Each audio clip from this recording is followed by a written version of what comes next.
Social media पर आज की सबसे बड़ी वायरल खबर थी, अखिलेश यादव ने आखिरकार महिला खिलाड़ियों का समर्थन कर ही दिया है।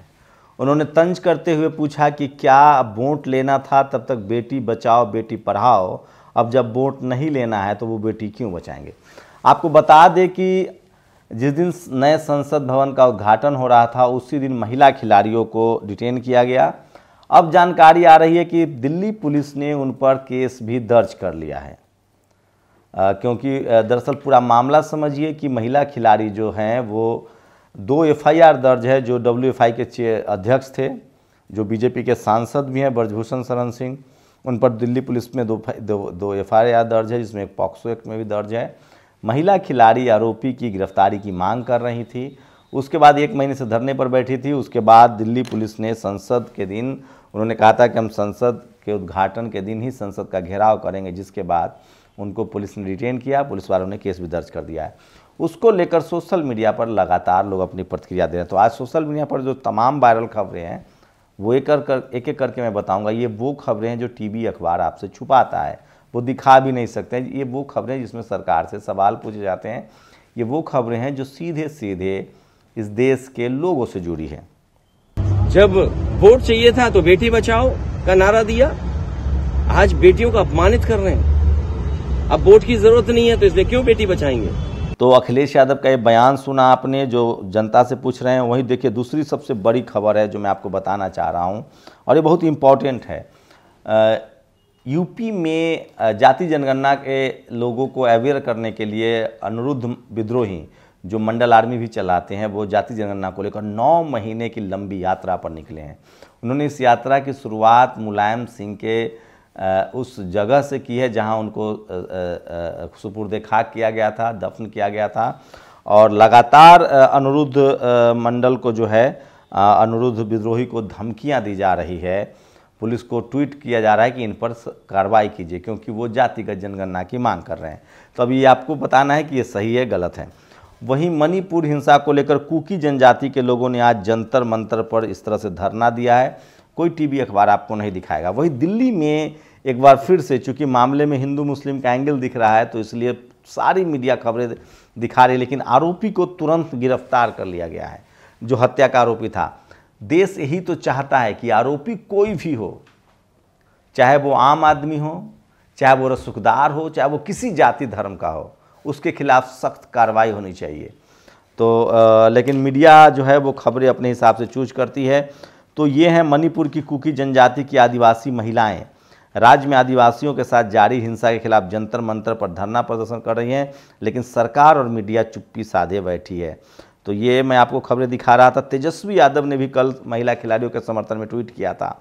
विदेश में देश का तिरंगा लहराने वाले पहलवानों को उसी तिरंगे के साथ बदसलूकी की जा रही है। और सोचिए, अनिरुद्ध विद्रोही की ये वो तमाम तस्वीरें सोशल मीडिया पर वायरल है। और एक तो ताज्जुब है, ये ट्वीट देखिए।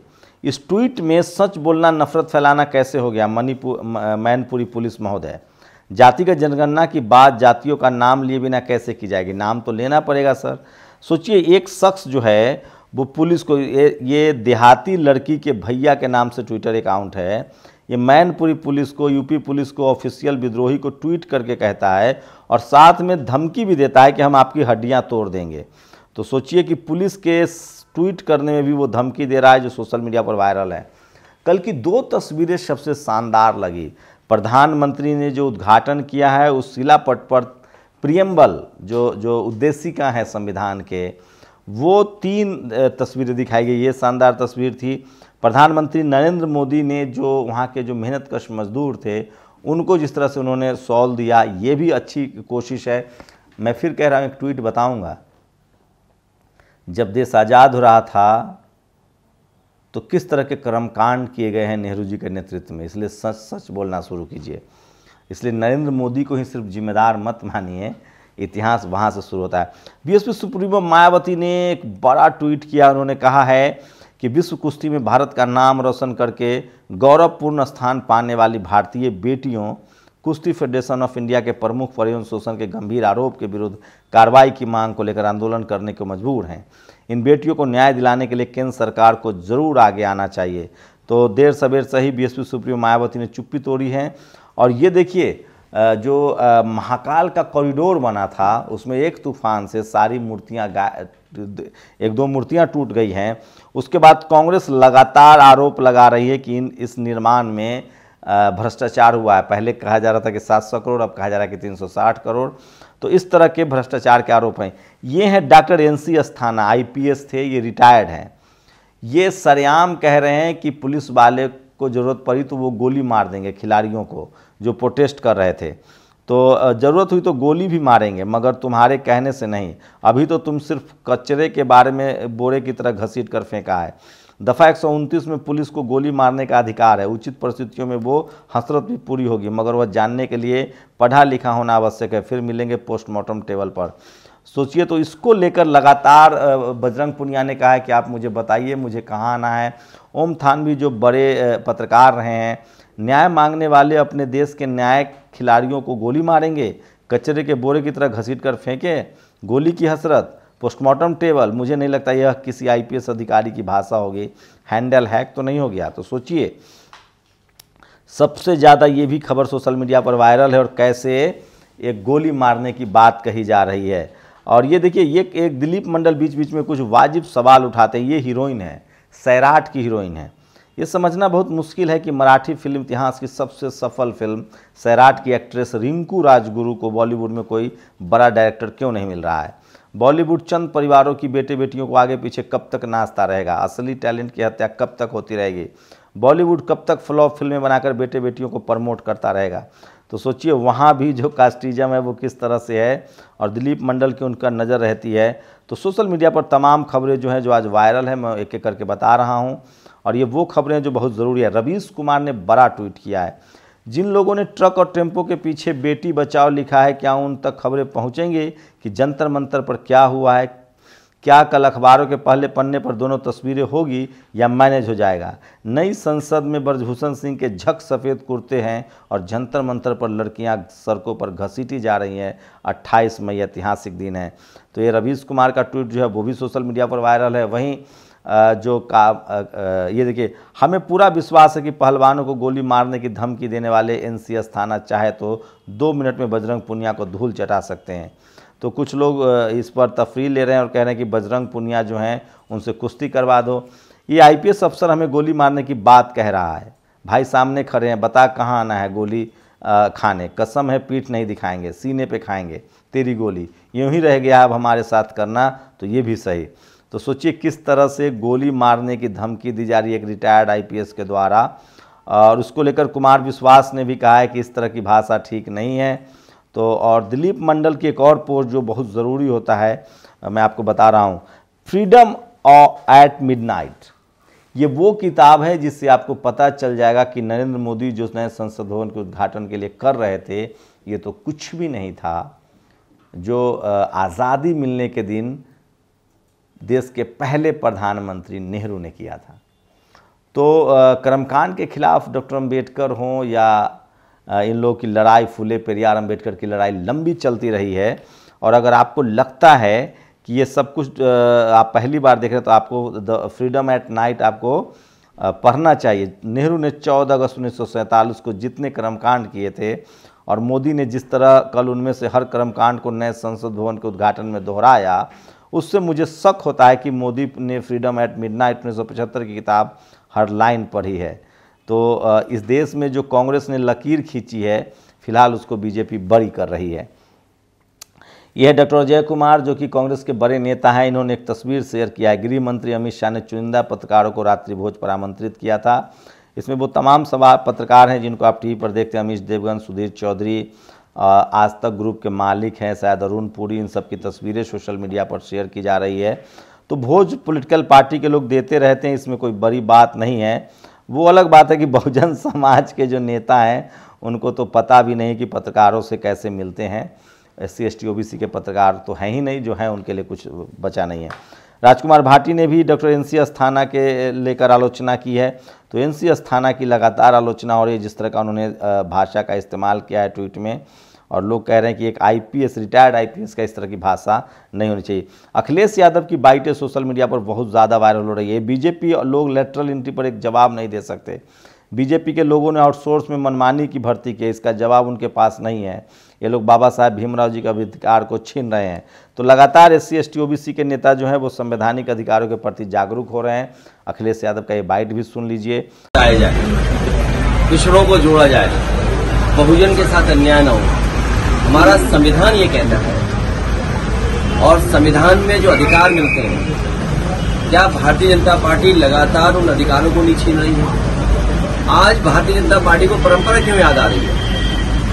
इन लोगों के लड़ने से ये बात साफ हो कि पिछड़े और दलितों का हक कौन छीन रहा है। बाबा साहब भीमराव अम्बेडकर जी ने जो अधिकार दिए हैं, उन अधिकारों को छीनने का काम अगर कोई कर रहा है तो वो भारतीय जनता पार्टी है। लेटरल एंट्री क्या है, आउटसोर्स क्या है, प्राइवेटाइजेशन क्या है, और यूनिवर्सिटी से लेकर के कॉलेजों में भर्ती, कॉलेजों में नौकरी।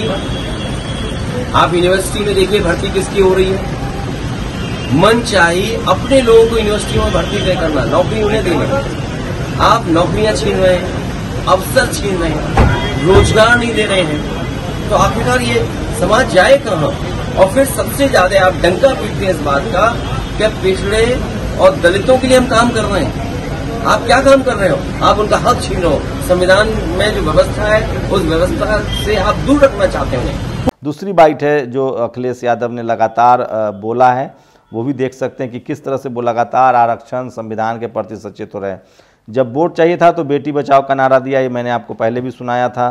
तो अखिलेश यादव लगातार सोशल मीडिया पर एक्टिव हैं, एक उनके पास अच्छी टीम है और पिछड़े दलितों का हक छीन रहा है। बाबा साहब ने जो अधिकार दिए उन अधिकारों को छीनने का काम भाजपा कर रही है। यूनिवर्सिटी में देखिए भर्ती किसकी हो रही है, अपने लोगों की भर्ती कर रहे हैं, नौकरियां छीन रहे, अफसर रोजगार नहीं दे रहे हैं। ये पूरा बयान सुन लीजिए।